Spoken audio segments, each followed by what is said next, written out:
thing I know, America had a chance in 2012 to say whether they agreed with Barack or not. And America voted him president for the second time. And I'm not going to sit still and let these devils in Congress take what I worked for, take what my parents worked for, take what they died for. They're not going to impeach the president. They're not going to stop him. Hell will freeze over.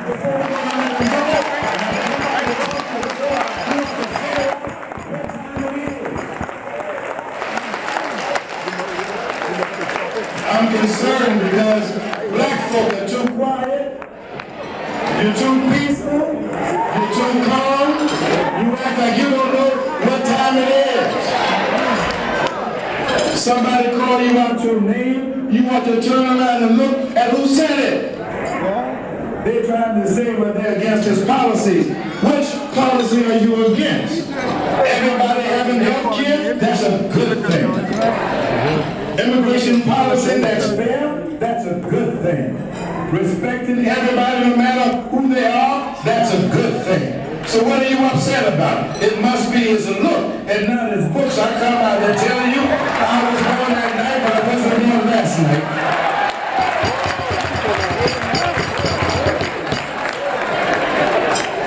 So my brothers and sisters, I came to lift up to you from the Word of God. When Moses was given the directive by God to go to the Red Sea, Moses said, "Who shall I say sent me?" And God said, "Tell them I am sent you." If they don't know who I am is, tell them I am that I am sent you. Moses got into the Red Sea and had the rod in his hand. And them same stiff-necked people got crying and complaining. The Lord got them out of slavery. He got them down through the wilderness, got them to the sea, and they said, "Oh, you should have let us die in slavery." Then Moses got upset and said, "God, what am I going to do with these complaining people?" And the Lord said to Moses, "Shut up, use what you got in your hand." So God said to us, "Shut up, use what you got in your hand." Said Moses got them to the promised land, sent them to take a look. 12 went to take a look. 10 came back and gave a bad report. But one named Joshua and one named Caleb stood up and said, "We shall overcome." And they pressed their way to the promised land. Then they crossed over Jordan. And when they got to the river, Joshua said, "Lord, I don't know how we're going to cross the river." And God said, "The same way you cross the sea, by my hand." And so God made the water stand up like a heap, the word says, and they walked across Jordan on dry land. And then when they got there, the Lord told them, "Walk around the wall of Jericho. Do what I tell you to do. If you follow my direction and show courage and show faith, I will move every mountain for you." And God told him, "Walk around 7 times. And on the 7th time, just holler." Sometimes you don't know why the Lord tell you to holler, but holler anyhow. And so God told them to holler, and they hollered. And when they got to hollering, the wall came tumbling down. But then they got the big head. They started moving without God. And so they went up against AI. And they lost. They got whipped. So Joshua got on his knees, on his face, and prayed to God, "Lord, why did you bring us out here? Why did you let us get defeated?" And God said to him in the 7th chapter of the book of Joshua, "Get up off your face. Stop praying. You know what your problem is. I told you not to take anything from the enemy and bring it back to my people. I told you leave everything that the enemy has where it is. Destroy all of it. Bring none of it back." And the word said that one in the camp brought some things back from the enemy, and God let them get destroyed. I come by to tell you, sisters and brothers, we need a paradigm shift. Paradigm shift is a noun, came originally in the 70s, used in writing and simply mean a fundamental change in approach or underlying assumptions. What do I mean by that? Joshua was confronted with a paradigm shift problem. They had been disobedient to God. And so they brought some things into the camp from the enemy. Brothers and sisters, the Lord has brought us a mighty long way. If you were to tell the truth, there are people in their graves 50 years ago wouldn't have believed you'd be at the Grand Hyatt today. There are people in their graves wouldn't believe that the concierge is black and the bellman is white. They wouldn't believe that. There are people in their graves who wouldn't believe you could walk around with a suit named St. John and doesn't talk about the Bible. They wouldn't believe that. But here you are, the richest black folk on the planet, the most educated black folk on the planet, and somebody's trying to steal the rights that folk died for, that folk marched for, that folk bled for, and you sit there quiet as a church mouse and let them try to steal what was paid for by blood. The right to vote is precious because it was bought by blood. It's powerful because it can change America without firing a shot. It is personal because it belongs to you. And how will you let somebody take what was earned by blood without a struggle, without a fight? We need a paradigm shift. What do I mean? We have taken some things from the enemy and we brought it back to our house. What do you mean, Reverend? Well, you took arrogance from the enemy and you brought it back to our house. You took apathy from the enemy and you brought it back to our house. You took ignorance from the enemy and you brought it back to our house. You took greed from the enemy and you brought it back to our house. You took hopelessness from the enemy and you brought it back to our house. Where did the hopeless black folk come from? Where did these faithless black folk come from? Where did these pointless black folk come from? How could you come this far in the land that hated you, where you used to be slaves, now you're the president? How could you go back to where you came from? How can you let them push you back? I come to ask you a question. We need a paradigm shift. God said to Joshua, Israel has sinned, that you have some things among you that you must get rid of. He told Joshua, call the camp together.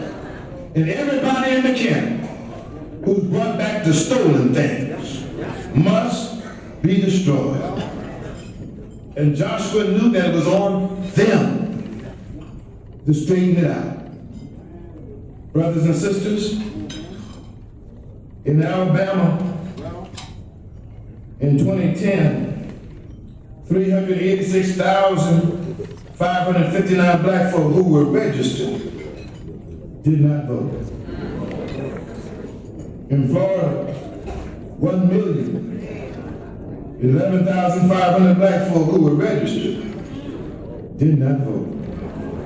Right here in Georgia, 919,332 black folk who were registered did not vote.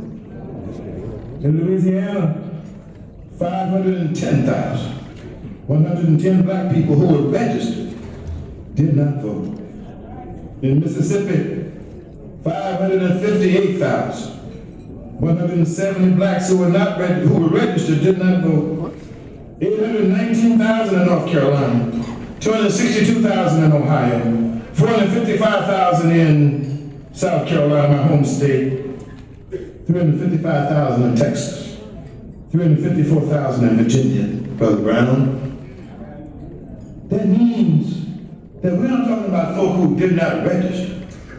We're talking about those who were registered who did not vote. I don't know about your state, but in South Carolina, my governor in 2010 won by 59,000 votes. 455,000 black folk who registered did not vote. Yes, I can complain about the Tea Party. They are racist and mean. But they didn't stop me from voting. They're trying to stop me from voting. I can complain about the Republican Party. There are a lot of them who are racist and mean, but they didn't stop me from voting. All right. So while we're complaining about all the stuff that folk are doing to us, we need a paradigm shift. Because we got to start looking ourselves in the mirror and answering the question. Some of you didn't vote in the last election. Some folk who live in your house didn't vote in the last election. Some of the folk, even when Barack Obama won by historic black turnout, hundreds of millions of black folk still didn't vote. This has to change. And it must change this year. This election is more than about Barack Obama. Affordable health care has changed the game. Folk who never had insurance have it now.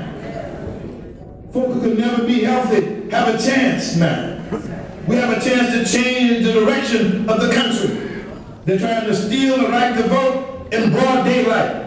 It takes a special kind of robber to steal in broad daylight, where you can see them. When you see them moving, these are bodacious, audacious thieves. They steal in broad daylight while you're watching. And the thing about daylight theft is you got a chance to stop the stealing if you got the courage to stop the thief before they get to your goods. So you have a chance to stop them in daylight, but you act like it's nighttime. Why are we partying hardy over here and they raising hell over there? Why are you so drunk on cognac when you want to be talking about how you in this mess you in? You got to figure this out. If you don't vote, you're voting yourself back into slavery. These folks plan to send you back. Pay attention to what they're telling you. They are not happy that you got what you got. They're upset that the president is black, and they don't plan to let you forget it. Praise be to God. In 1964, I could not vote. In 1963, I couldn't sit in the Hyatt. But oh, look at me now. Pay attention to what's going on. I can vote and I will vote. I can sleep in the Hyatt and I will. And I can pay when I check out. And I can go to the next hotel and check in over there. How did things change? Somebody died. You didn't get born staying in the Hyatt. You didn't get born being good looking and being able to get into school. Now you can send your child anywhere you want them to go. They didn't wake up and change their mind. Somebody died for this. Somebody marched for this. Somebody protested for this. The audacity of you to stand and be so ungrateful. You want to rise up. You want to rise up. You want to rise up. You want to rise up.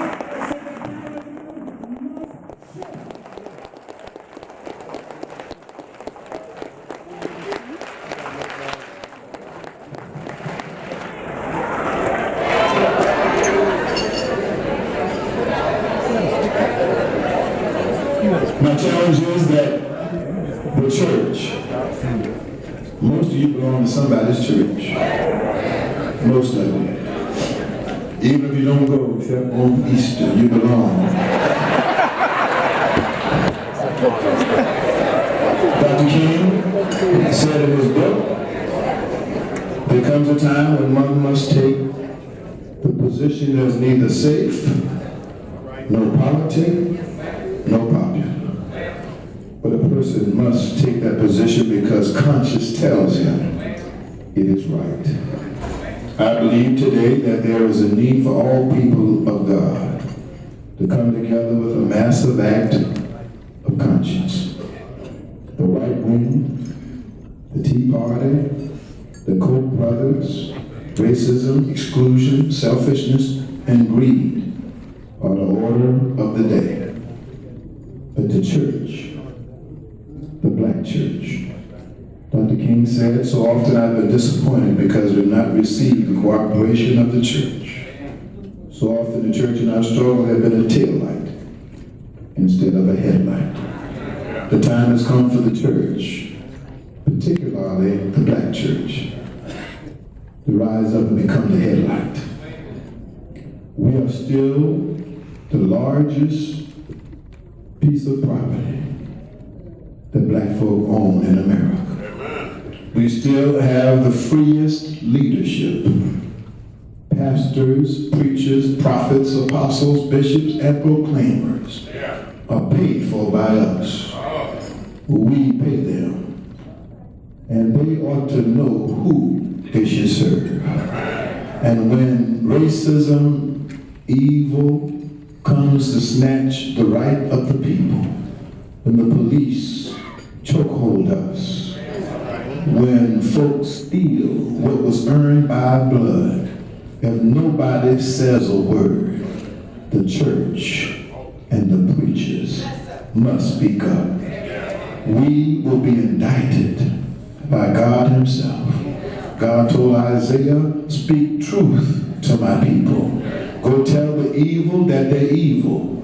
And where do we get all the scary preachers from? Every January, we have Dr. King's holiday, and folk quote him and talk about him. But there's one thing to talk King. It's another thing to be like King. And the chance for us is present now.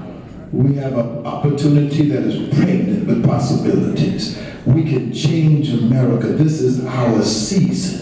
This is our chance. This is what we died for. This is what the elders marched for. This is what they prayed for. This is what they did when they washed and scrubbed those floors until their knees ran red with the blood. This is what they did when they couldn't read their own names in boxcar letters. They've been waiting on this generation, this group of people, and here we are, spending our time partying on our way to hell. The truth of the matter is that we need to stand up and step up and tell the right-wing racists who are trying to steal our rights, not on my watch, not on my time, and if you're going to do it, you're going to do it over my dead body, because before I'll be a slave, I'll be buried in my grave and go home to my Lord and be free.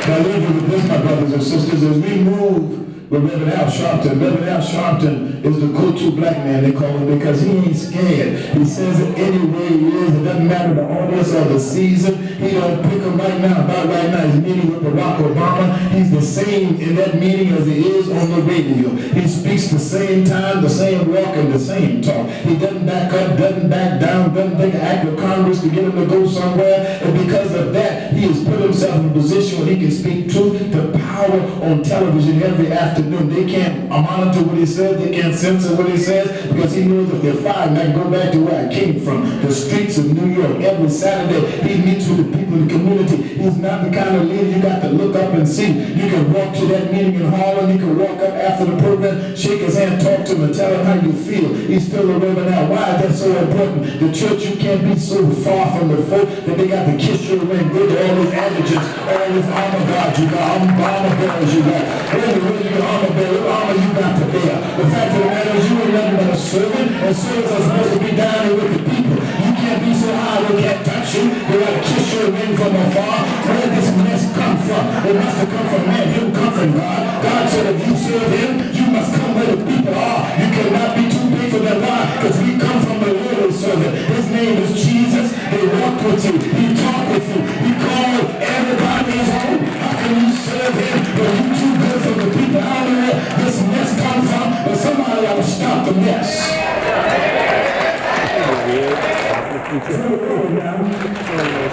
We're worried now, but I want to leave you with the prophet who followed Elijah. His name was Elisha. Elisha in the 2 Kings, in the 6th chapter. Elisha had vision from God. Elisha would tell the king of Israel everything that the king of Aram was going to do. And every time the king of Aram was plotting to destroy Israel, Elisha was given a word from God, but just having a vision from God is not enough. You have to have the courage to say what the Lord told you to say. And so Elisha said that I'm going to speak truth no matter what the king does. And the king put out a contract on Elisha and said, I got to get him. And so the king sent down to Dothan. Elijah went down to Dothan, had a servant, and the servant slept one night. And sometimes your members get worried, pastors. Sometimes your members get worried about what you're doing when you're standing up for what's right. They think somebody's going to bring you down. And the servant dreamed that night that they were surrounded by the armies of King Aram. And when Elijah woke up and went to talk to the servant, he said, son, I want you to understand that yes, there's a lot of the army of the enemy out there. But he said, don't be afraid. Those who are with us are more than those who are with them. In other words, there's a host around the room. You can't see them, but they're right there. There's a big army of God's people, and they're right there. Why? There's more of us than there are with them. I come out and tell you, Elks, that don't you worry about what it looks like. There's more with us than there are with them. They might look like they're winning now, but this is a short season. There's more with us than there are with them. How do I know? How did you get here? How did you get? How did you become the least, the last, and the left out, and now you're running and moving things? How could it happen? Because there are more with us than there are with them. Or they look like they're winning now. But I got news for you. looked like Moses was losing, but didn't he win? Because he had more with him than he had against him. Looked like Joshua was going to lose, but didn't he win? Because he had more with him than against him. Deborah looked like she was going to lose, but then she win. She had more with her than she had against him. Esther looked like she was going to lose, but didn't she win? She had more with him than she had against her. Don't you know, even at the time when Jesus walked up Golgotha's hill, looked like he was going to lose, but he had more with him than against him. When Pilate said, how could you let yourself be destroyed? He said, you don't understand. You're not taking me. If I wanted to, I'd call my daddy. And my daddy sent a million angels to take over right now. But I got to go to Golgotha's hill. Why? Because it must be fulfilled. And he went up and they stretched him wide. They stretched him wide. He stuck a sword in his side. He said, yeah, you look like you win, but there's more with me than there are against me. You can't see them, but the angels are all around. They're standing ready, we're ready. My daddy got to give the command, and they'll come down and bring the rapture right now. But they put him in the tomb, don't you know? He was there all day Friday. He was there all day Saturday. He was there all night Saturday night. And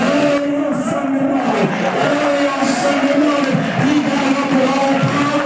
But guess what? It looked like he was losing. But then the women came, and the women found out he was missing from the tomb. And then James and John came.